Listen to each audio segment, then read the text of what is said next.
Hello दोस्तों, स्वागत है आपका एक नए क्लास में। आज का ये टॉपिक बहुत ज्यादा इंपॉर्टेंट है, खास करके बीएससी फाइनल ईयर वाले बच्चों के लिए। और उन्होंने ये टॉपिक सेकेंड ईयर में भी पढ़ा होगा सर, ठीक है। लेकिन कुछ यूनि जैसे अपने एमजेपीआरयू में फर्स्ट सेमेस्टर में ये नहीं है, लेकिन कल एक बच्चे ने भेजा था तो कुछ यूनिवर्सिटीज में ये फर्स्ट सेमेस्टर में भी है।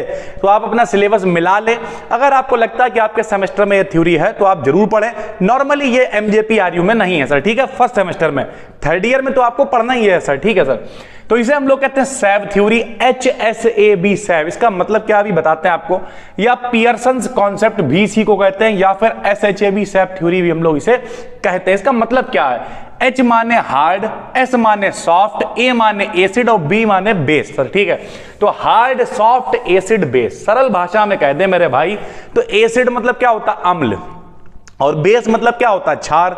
यानी कौन सा प्रबल अम्ल है, कौन सा दुर्बल अम्ल है, कौन सा प्रबल क्षार है, कौन सा दुर्बल क्षार है, इस कॉन्सेप्ट को बताया गया पियर्सन के द्वारा। इसलिए इस कॉन्सेप्ट को कहा गया पियर्सन कॉन्सेप्ट या फिर सैब थ्योरी से, ठीक है। कभी कभी ये पेपर में लॉन्ग में आती है, और लॉन्ग में आती है तो माहौल बदल देती, नहीं मौसम बदल देती है सर। क्या होता है भाई, अकॉर्डिंग टू दिस थ्योरी कोई हार्ड एसिड हार्ड बेस के साथ कनेक्ट हो, मतलब इस प्रकार से कनेक्ट होता है। देखिए यहां पर जिस बच्चे की ये कॉपी है, इस बच्चे ने बहुत गलत लिखा हुआ। क्या देखिए, इसकी इंग्लिश नीचे लिखी है, हिंदी ऊपर लिखी है, हिंदी इंग्लिश नीचे, हिंदी ऊपर। ये गलत तरीका है, ऐसे मत लिखिए। देखिए जब हमें पढ़ने में दिक्कत हो रही है तो सोचिए एग्जामिनर तो मूड खराब हो जाएगा, काट देगा मेरे भाई।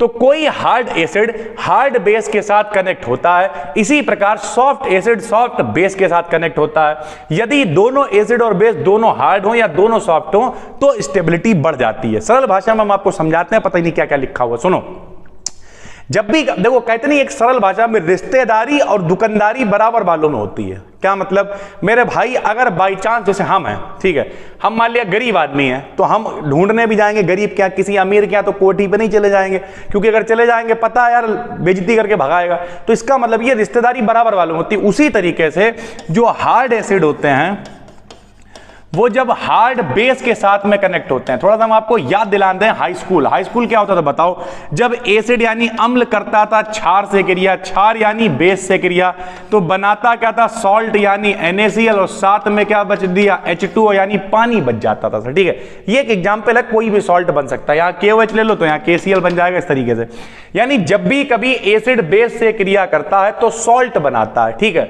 सॉल्ट बनेगा, अगर एक हार्ड होगा एक सॉफ्ट होगा तब भी बनेगा, लेकिन फिर वो घिनाया रहेगा, मजबूत नहीं हो पाएगी वो बॉन्डिंग। हमेशा एक आदमी को नीचा फील करना पड़ेगा। जैसे यहां पे हम लिखा, अगर हार्ड एसिड और हार्ड बेस दोनों हार्ड हैं तो ये ज्यादा स्टेबल होंगे। सॉफ्ट एसिड दोनों सॉफ्ट हैं तो ज्यादा स्टेबल होंगे। हार्ड एसिड सॉफ्ट बेस तो ये लेस स्टेबल होंगे, और सॉफ्ट एसिड हार्ड बेस तब भी ये लेस स्टेबल होंगे। यानी या तो दोनों हार्ड होने चाहिए, दोनों अमीर आदमी होने चाहिए जब बारात हो, या तो दोनों गरीब होने चाहिए जब बारात हो, और या फिर एक अमीर एक गरीब है तो फिर उतनी स्टेबिलिटी नहीं आ पाएगी, जो बेसिकली आजकल होता है जब आदमी जो है, अब क्या ही कहे, रहने दीजिए, समझने वाले समझ गए होंगे। इसके एप्लीकेशंस क्या है, तो एप्लीकेशन है कॉम्प्लेक्सेस की स्टेबिलिटी को बताने में, कि कोई कॉम्प्लेक्स अगर बना है तो वो स्टेबल ज्यादा है कम है, कैसे पता करोगे, चेक कर लोगे कि जिससे बना हुआ है वो हार्ड एसिड है सॉफ्ट एसिड है, इस तरीके की चीजें सर, ठीक है। उसके बाद कोऑर्डिनेशन कंपाउंड्स में लिगैंड का प्रेजेंस को बताने के लिए सेकंड सेमेस्टर आपने 12th में भी पढ़ा और सेकंड सेमेस्टर में भी आपने पढ़ा है सर, ठीक है। जो बच्चे फर्स्ट में हैं वो पढ़ेंगे आगे चल के। थर्ड में कोऑर्डिनेशन कंपाउंड उप सह संयोजन यौगिक हुआ करते थे, थोड़ा सा हम आपको बता देते हैं। जरा देखो यहाँ पे, टेंशन नहीं लेने मेरे भाई, क्लास को खाली मन लगा के देखा करो, समझ में सवाल है। जैसे इस तरीके से हम लोग पढ़ा करते थे K4 FeCN का होल ऑफ 6, तो ये जो बाहर लिखा होता है इसे सिंपल आयन कहते थे, इसे हम लोग CMA कहते थे।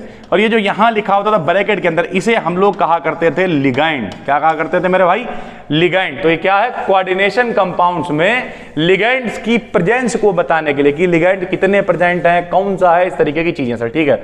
और एसिड और बेस की हार्डनेस और सॉफ्टनेस बताने में होता है, कि कौन सा एसिड हार्ड है कौन सा सॉफ्ट है। यानी मोटा मोटा उसका नाम ही है सैब थ्योरी। सैब का मतलब क्या है, soft hard acid base sir, ठीक है। लिमिटेशंस की अगर बात करें तो लिमिटेशंस क्या कहते हैं, कि किसी एसिड या बेस की स्ट्रेंथ इसकी हार्डनेस या सॉफ्टनेस पर डिपेंड नहीं करती, अतः एक सॉफ्ट एसिड स्ट्रॉन्ग या वीक हो सकता है सर, ठीक है। यह सॉफ्टनेस और हार्डनेस के मेजरमेंट के लिए कोई क्वांटिटेटिव बेस प्रदान नहीं करता। मतलब इन्होंने सिर्फ नहीं कह दिया कि ये हार्ड है, ये सॉफ्ट है, कोई बहुत बढ़िया रिजल्ट ये नहीं दे पाए सर, ठीक है। अब हार्ड एसिड होते क्या है सर जी इनके अकॉर्डिंग, तो वो भी बताते हैं। हार्ड एसिड होते हैं भैया वे एसिड जिनके electron acceptor atom small sized होते हैं। यानी इनके पास जो एटम है जब इलेक्ट्रॉनों को एक्सेप्ट करेंगे, एक हम आपको शायरी सुनाते हैं तो आपको याद रहेगा मेरे भाई।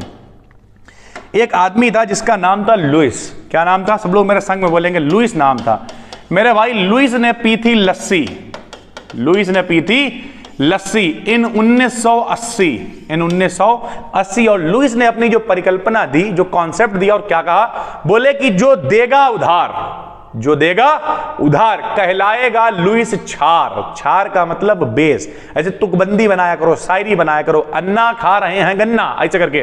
तो लुइस ने पी लस्सी 1980। कब कॉन्सेप्ट दिया? 1980 में दिया। और क्या कहा? जो देगा उधार कहलाएगा लुइस छार और जो लेगा वो क्या कहलाएगा? वो अम्ल कहलाएगा। तो उसी तरीके से ये क्या हार्ड एसिड है तो ये एक्सेप्टर होंगे मेरे भाई। कौन होंगे? एक्सेप्टर। और अगर इनका साइज छोटा है तो ये क्या कहलाएंगे? हार्ड एसिड कहलाएंगे। निम्न गुण है, स्मॉल साइज होना चाहिए, चार्ज ज्यादा होना चाहिए, चार्ज डेंसिटी ज्यादा होना चाहिए और वैकेंट वैलेंस शेल, बाहरी जो कोश है वो खाली होने चाहिए। वैकेंट मतलब खाली होंगे तभी तो एक्सेप्ट कर पाएंगे मेरे भाई सर, ठीक है। कुछ इसके उदाहरण भी लिखे हुए। जनरली जितने भी एल्कली मेटल हैं, एल्केलाइन अर्थ मेटल हैं, जिन्हें आप हिंदी में कहते हो क्षार धातुएं, क्षारीय मृदा धातुएं, ये जितनी हैं ये सब क्या होते हैं? ज्यादातर हार्ड एसिड ही होते हैं। उदाहरण के लिए बहुत सारे लिखे हुए हैं। पेपर में आपको इतने नहीं लिखने, लेकिन हाँ कभी कभी अब तो नहीं आता, पहले ऑब्जेक्टिव आता था। जो लोग थर्ड ईयर में देख रहे हैं उनके में ऑब्जेक्टिव आएंगे और जब ऑब्जेक्टिव आएंगे तो वहां पे पूछा जाएगा निम्न में हार्ड एसिड कौन सा है या कौन सा सॉफ्ट एसिड है, सॉफ्ट बेस कौन सा, तो पहचानना पड़ेगा मेरे भाई, बहुत इंपॉर्टेंट है। तो H positive, Na positive, Li positive, K positive, इस तरीके से जितने यहां पे लिखे हुए ये सारे के सारे हार्ड एसिड हैं सर, ठीक है। सॉफ्ट एसिड क्या होंगे? थोड़ा उसका उल्टा बोल देंगे कि उसमें क्या थे? स्मॉल साइज के थे। इसमें कैसे हो जाएंगे? जो एक्सेप्टर है वो लार्ज साइज के होंगे तो वो सॉफ्ट एसिड कहलाएंगे। लार्ज साइज होना चाहिए, उसका उल्टा लिख दिया। लो चार्ज होना चाहिए, लो चार्ज डेंसिटी, जो वहां लिखा था उसका उल्टा लिख दिया सर, ठीक है। और जितने भी 4D और 5D वाले हैं, डी ब्लॉक वाले ज्यादातर जो हैं, 4D और 5D वाले, वो सारे के सारे क्या है? सॉफ्ट एसिड है सर, ठीक है। यहां पे सारे लिखे हुए हैं मेरे भाई। उसके बाद आ जाता है हार्ड बेस। हार्ड बेस उसका उल्टा कर दो। उसमें क्या था? एक्सेप्टर एटम था। इसमें डोनर, जो देगा उधार, वो कहलाएगा लुइस छार। छार मतलब बेस। तो जिनमें डोनर एटम स्मॉल साइज का होता है वो क्या कहलाते हैं? हार्ड बेस कहलाते हैं। इनके बारे में लिख दिया। NH3 हो गया। कुछ लोग कहेंगे सर जी समझाइए, जो लोग कैसे उधार देंगे। लो देखो यहाँ एक हम बताए भी दे रहे हैं, पढ़ा हुआ जाते लोगों ने। मान लिया ये NH3 लिखा हुआ, ये N है। नाइट्रोजन का नंबर मेरे भाई 7 होता है और नाइट्रोजन के पास 5 इलेक्ट्रॉन होते हैं। देखिए 1 2 3 4 5।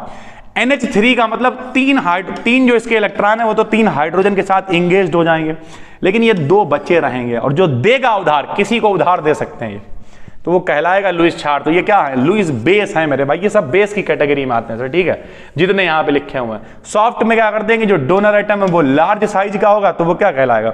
सॉफ्ट बेस कहलाएगा। इसके अभी कुछ एग्जाम्पल यहाँ पे लिखे हुए हैं जिन्हें आप देख लेंगे। सर जी कहाँ देख लेंगे? इनकी PDF आपको मिलेगी टेलीग्राम पे।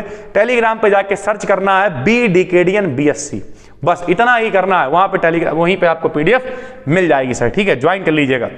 और आखिरी में बॉर्डर लाइन भी कुछ बेसिस होते हैं। बॉर्डर लाइन कौन होते हैं मेरे भाई? ऐसे हमने ऊपर एक और भी एग्जाम्पल लेकर रखा था, शायद यहाँ पे छूट गया है। ये है sir border line acid. Border line acid क्या होते हैं? जो बिल्कुल किनारे वाले हैं, ना हार्ड में आते हैं ना सॉफ्ट में आते हैं, उनके बीच के जो हैं उन्हें कहते हैं बॉर्डर लाइन। कुछ ये बॉर्डर लाइन एसिड्स में ये लोग आते हैं और उसी तरीके से कुछ बॉर्डर लाइन बेस में ये लोग आते हैं सर, ठीक है। तो बॉर्डर लाइन का मतलब हार्ड और सॉफ्ट के जो बीच की लाइन है, कि इस लाइन के इधर चलेगा तो हार्ड हो जाएंगे, इधर चलेगा तो सॉफ्ट हो जाएंगे। बोले हम कहीं नहीं जाएंगे, हम बीच में बैठेंगे, हम बॉर्डर लाइन है सर, ठीक है। तो उम्मीद करते हैं ये पूरी थ्योरी आपको बहुत अच्छे से समझ में आ गई होगी। नए हैं तो चैनल को सब्सक्राइब कर लीजिए। BSc फाइनल ईयर वालों के लिए मोस्ट इंपॉर्टेंट है और जिन लोगों के सिलेबस में फर्स्ट सेमेस्टर में भी ये है वो लोग भी मन लगा के इसे पढ़ लें। इसकी PDF हम अभी डाल देंगे थोड़ी देर में। टेलीग्राम पे जाके सर्च कर लीजिए बी डिकेडियन BSc और कोई भी दिक्कत है तो नीचे कमेंट करके जरूर बताइए। फिर मिलते हैं, तब तक के लिए धन्यवाद।